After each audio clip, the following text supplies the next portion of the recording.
Okay, but if this shutdown drags on, not months or years, but even into February, it's going to start to hurt real people. Take a look at this, Sarah. Federal tax refunds will be delayed. Food stamps for 38 million Americans will be cut.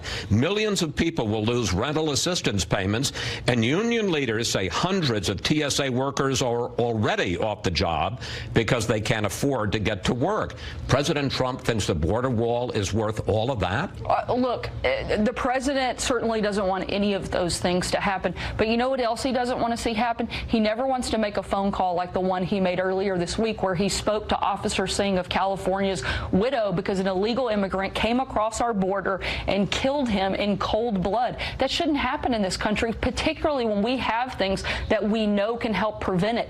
Every life, that's what sets America apart from every other country. We value life. It's what makes us unique. And the day that we stop doing that, even if it's 1, 10, or 100,000, that's when we stop being the greatest country on the face of this earth. Not only people like that, but we also have a massive influx of drugs that come across the southern border. 90% of the heroin that comes into this country comes across through the southern border, and 300 Americans are killed from that every single month.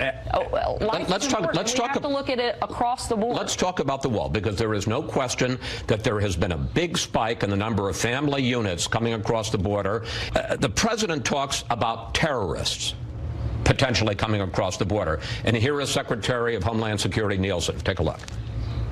CBP has stopped over 3,000 what we call special interest aliens trying to come into the country on the southern border. Those are aliens who the intel community has identified are of concern.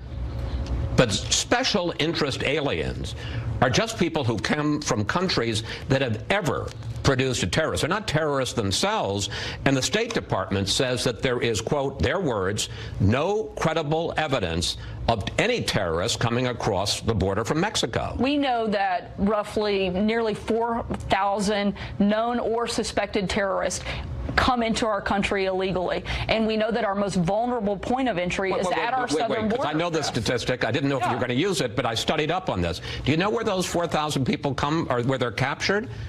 Airports. Not always, but certainly a large number. The State Department says there hasn't been any terrorists that they found coming across the southern border from Mexico. It's by air, it's by land, and it's by sea. It's all of the above. But one thing that you're forgetting is that the most vulnerable point of entry that we have into this country is our southern border, and we have to protect it. And the more and more that individuals they're not coming across the southern border, Sarah. They're coming, and they're being stopped at airports. They're coming a number of ways. They're certainly, I'm not disagreeing with you that they're coming through airports. I'm saying that they come by air, by land, and by sea. And the more and more that our border becomes vulnerable, and the less and less that we spend time and money protecting it, the more that we're going to have an influx, not just of terrorists, but of human traffickers, drug inflow, and people that are coming here to do